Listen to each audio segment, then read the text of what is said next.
Hey, good evening. It's Thursday, March 6th. Welcome back to Everyday Talk 24/7. Sorry I've missed the last couple of days.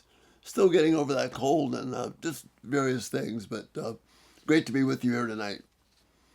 I want to talk a little bit about the foundations of a stable life. Because so much of what we depend on is not stable. So, what are the things that are really solid in life? Because as Jesus warns us, in the Gospels and we read in the rest of Scripture, what appears to be reliable and stable today can be gone overnight. We don't have any stability except in our connection to God. Because our wealth, our health, our homes, our government, it can all be gone or changed radically. Does that mean we lose all hope of stability? No, there is something really stable here that the Bible tells us. Jesus ends the Sermon on the Mount, he says this way: Therefore, everyone who hears these words of mine and puts them into practice is like a wise man who built his house on the rock. The rain came down, the streams rose, the winds blew and beat against the house, and yet it did not fall, because it had its foundation on the rock. But everyone who hears these words of mine and does not put them into practice is like a foolish man who built his house on the sand. And then these same rains came down, the streams rose, and the winds blew and beat against the house, and it fell with a great crash.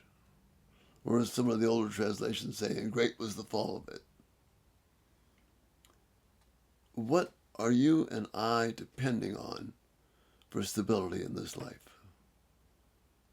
And it can't be these things around us that could be gone. So I've identified 4 things. There are probably more. But there's 4 things. In the next several days, I'm going to try and take one at a time. But just to give you an overview of them, what they are. First of all, the first foundation of a stable life is to recognize that it's God's world.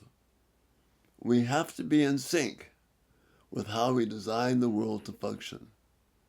And we've got to be humbled before the Lord of creation. We've got to be blown away with the person of God. Whether we're talking to our children or talking to each other, things start with this. This is God's world. Whether we have a little or a lot. Whether the things are the same tomorrow or they're radically different. It is God's world. And He is ruling. And things are happening according to His timetable. Secondly, people, you and me, we are designed for relationships. First with God, second with our neighbor. Remember what Jesus says. The 2 greatest commandments are to love God and love your neighbor. And all the law and the prophets hang on these 2 commandments. The third point, people are made for intimacy, interdependence, and trust. People are made for intimacy, interdependence, and trust. That's what upholds us. You see, without Jesus, none of this is possible. But we are vulnerable, and we have to understand that we're vulnerable. And then the fourth point, the Bible is your life. The Bible is your life. As Moses says in Deuteronomy, these are not just idle words for you. These words are your life. So these 4 things, it's God's world, people are designed for relationship, people are made for intimacy, interdependence, and trust, and the Bible is your life.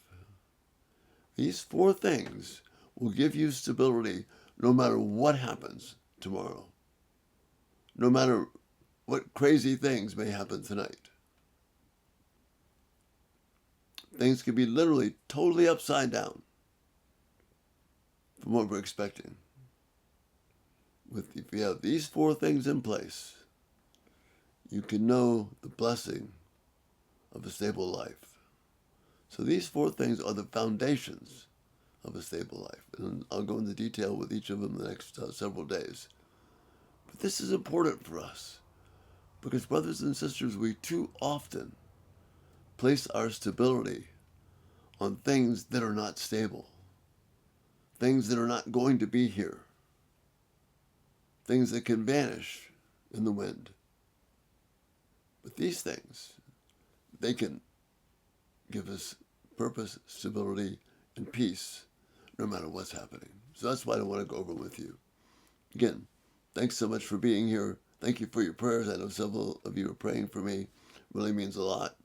And I'm looking forward just to be able to get back on track. Again, great to be with you tonight. And Lord willing, we'll see you tomorrow.